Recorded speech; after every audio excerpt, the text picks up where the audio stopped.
Welcome to another episode of the Anything Goes Renegade Podcast. I'm your host, Demetrius Smith. Y'all know what the time it is. It's for another banger. We're going to get right into it. But today's episode, we are talking about the definition of religion. We're going to find out what religion truly is. Everybody has their own personal beliefs about it, whether it's right or wrong, which I'm going to say it right now, that to me, religion is neither right nor wrong.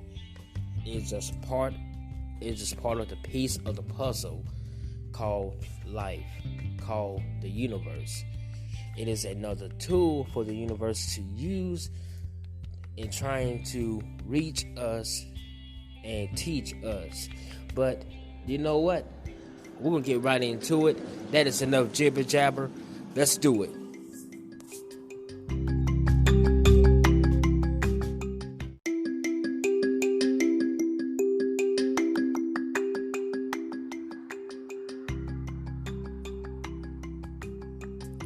Okay, religion is a social culturism, or culture system of designated behaviors and practice, morals, worldviews, texts, sanctified places, prophecies, ethics, organizations that relates humanity to supernatural, transcendental, and spiritual elements.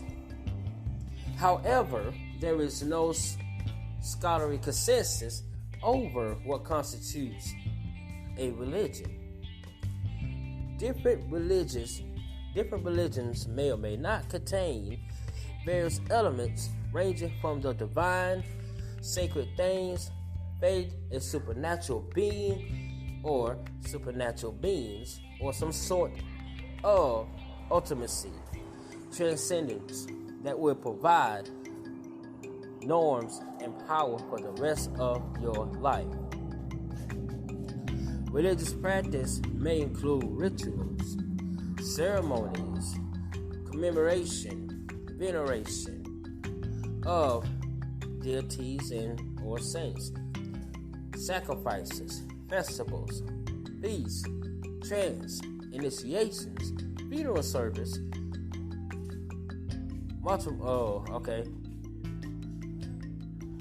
meditation, prayer, music, art, dance, public servants, or other aspects of human culture.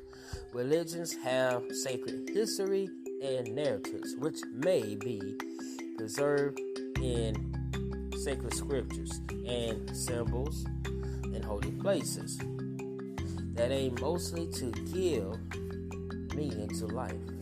Religions may contain symbolic stories which are sometimes said by followers to be true, that have the side purpose of explaining the origin of life, the universe, and other things. Traditionally, faith, in addition to reason, has been considered a source of religious beliefs. There are estimated 10,000 distinct religions worldview.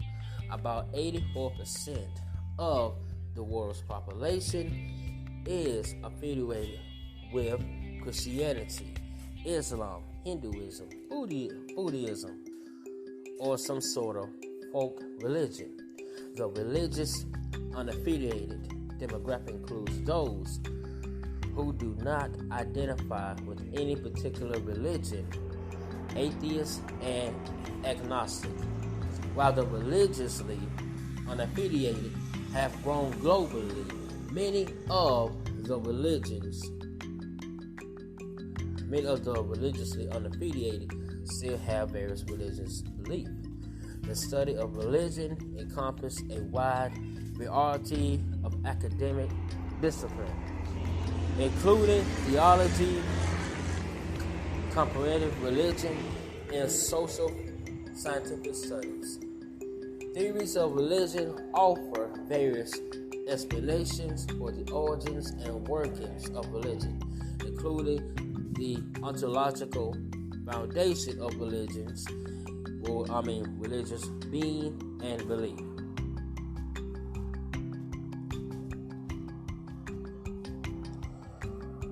Religion, respect for what is sacred, reverence for the gods, sense of right, moral obligation, sanctity, obligation, and bond between man and the gods.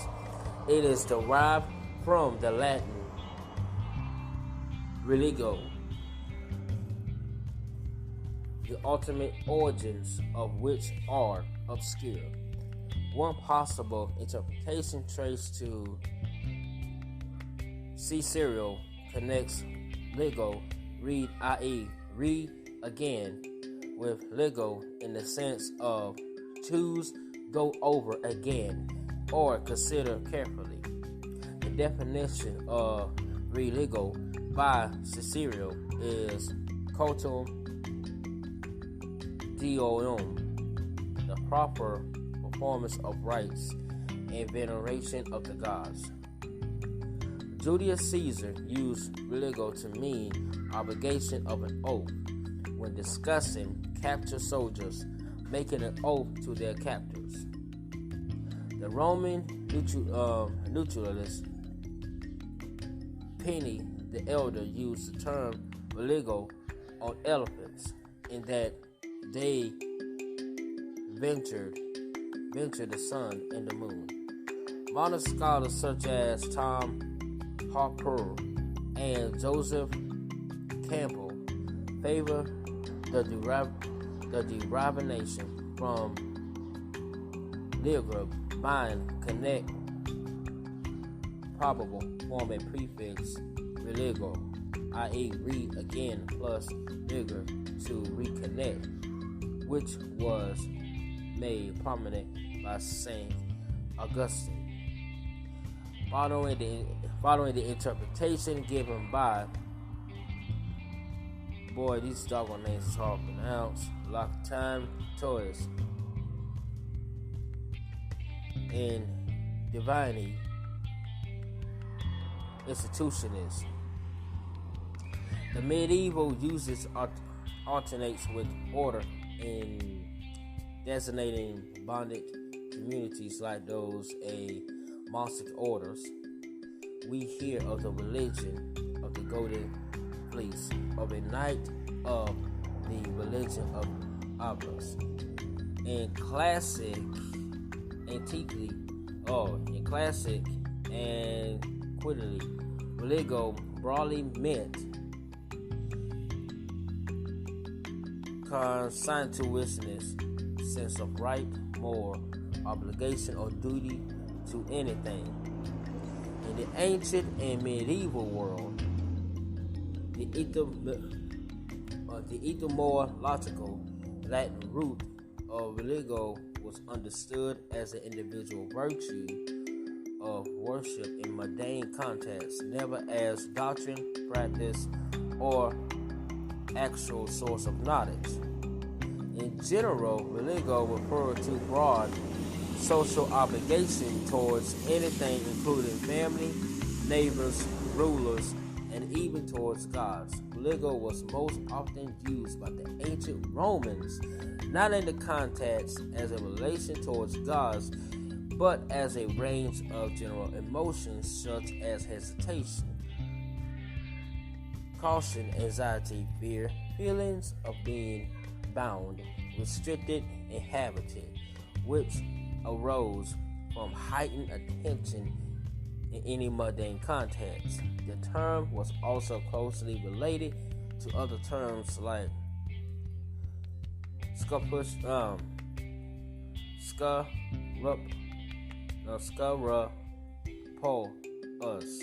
which meant very precisely,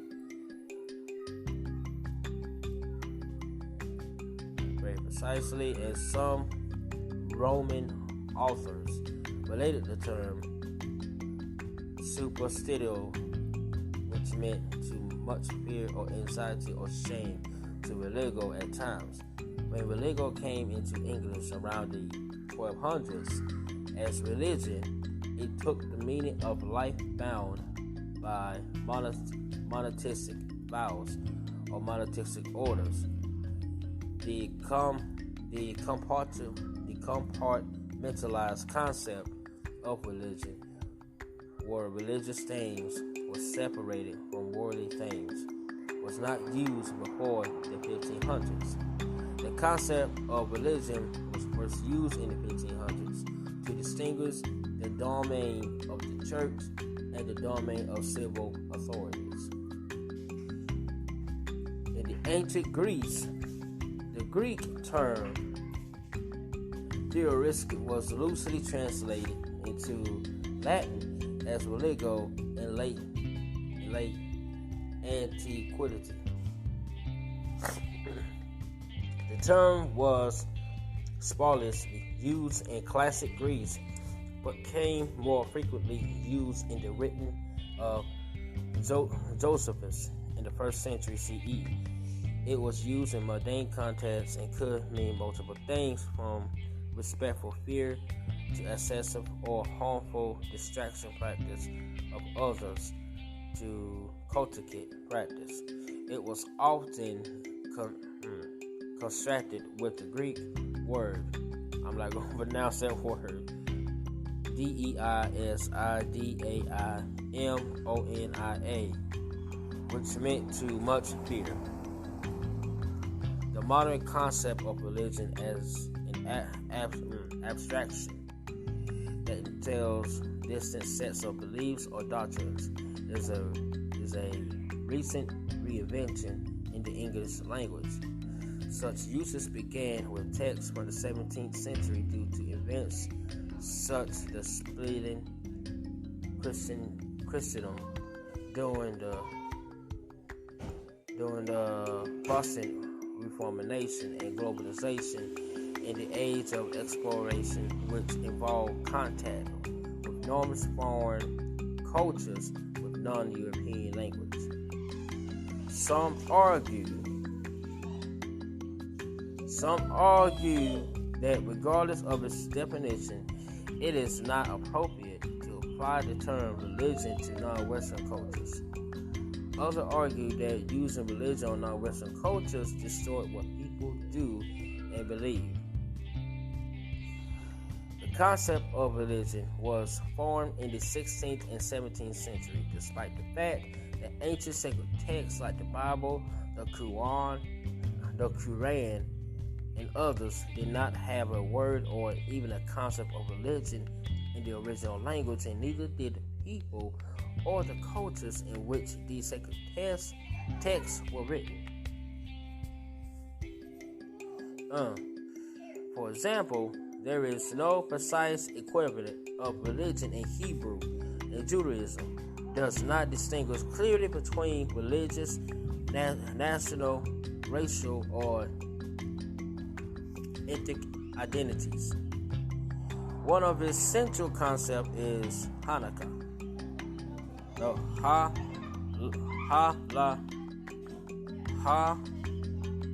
Halakha, meaning the walk or path, sometimes translated as law, which guides religious practice and belief in many aspects of daily life. Even though the beliefs and traditions of Judaism are found in the ancient world, and ancient Jews saw Jewish identity as being about an ethnic or national identity and did not entail a compulsory belief system or regulated rituals. Even in the 1st century, Josephus had used the Greek term Judaism, which some translate as Judaism today, even though he used it as an ethnic term, not one linked to modern abstract concepts of religion as a set of beliefs.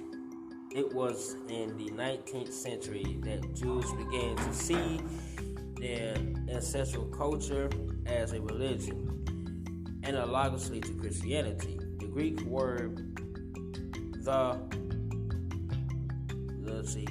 riskia was used by Greek writers such as Herodotus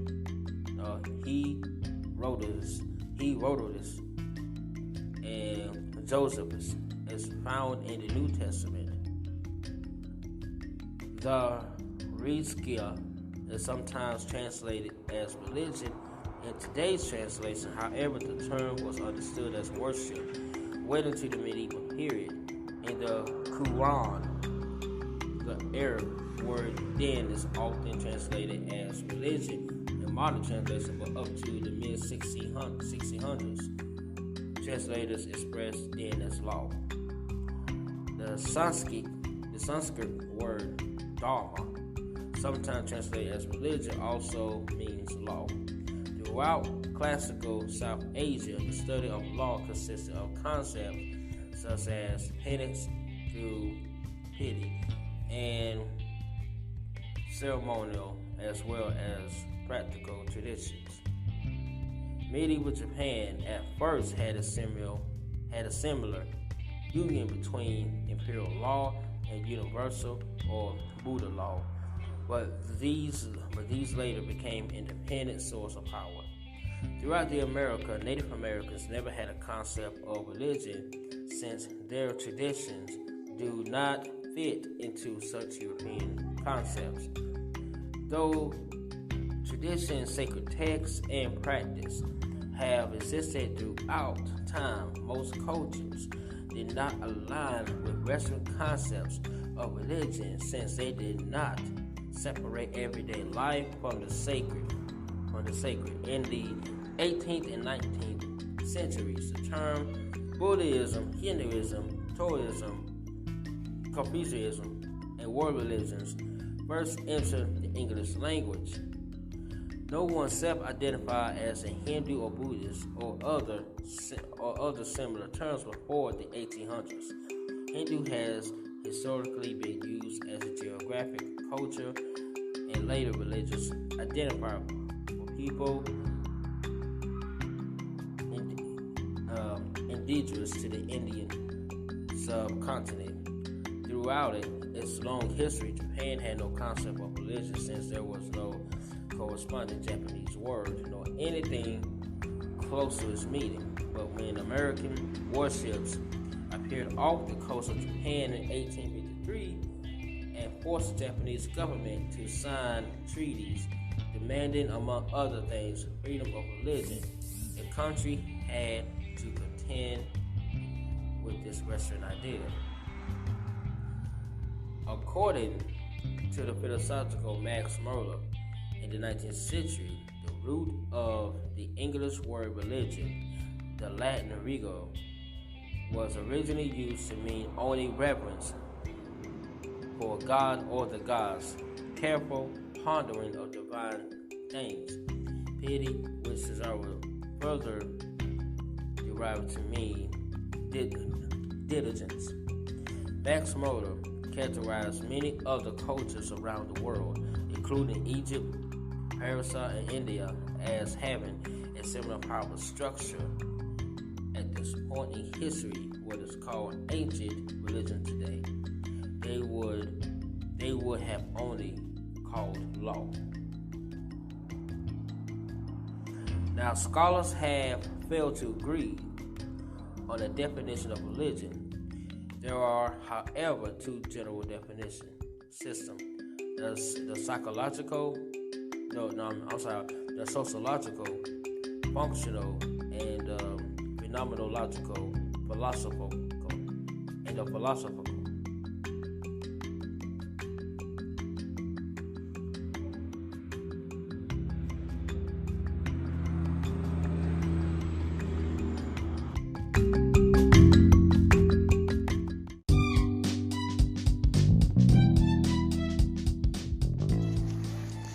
Have you ever wanted to start your own podcast?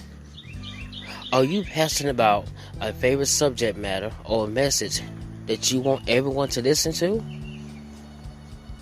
but you don't have any of the equipment or have no idea where to begin? Well, look no further than Anchor. Anchor is the easiest way to make a podcast. Anchor gives you everything you need in one place for free, which you can use right from your phone or computer. Do not worry about any extra equipment, guys, because Anchor's creation tools allows you to record and edit your podcast so it sounds great. They'll distribute your podcast for you so it can be heard everywhere, including Spotify, Apple Podcasts, Google Podcasts, and many more. You can easily make money from your podcast with no minimum listenership. To get started, download the Anchor app or go to anchor.fm. That's ANCHOR.FM. Again, to get started, download the Anchor app or go to anchor.fm. That is ANCHOR.FM.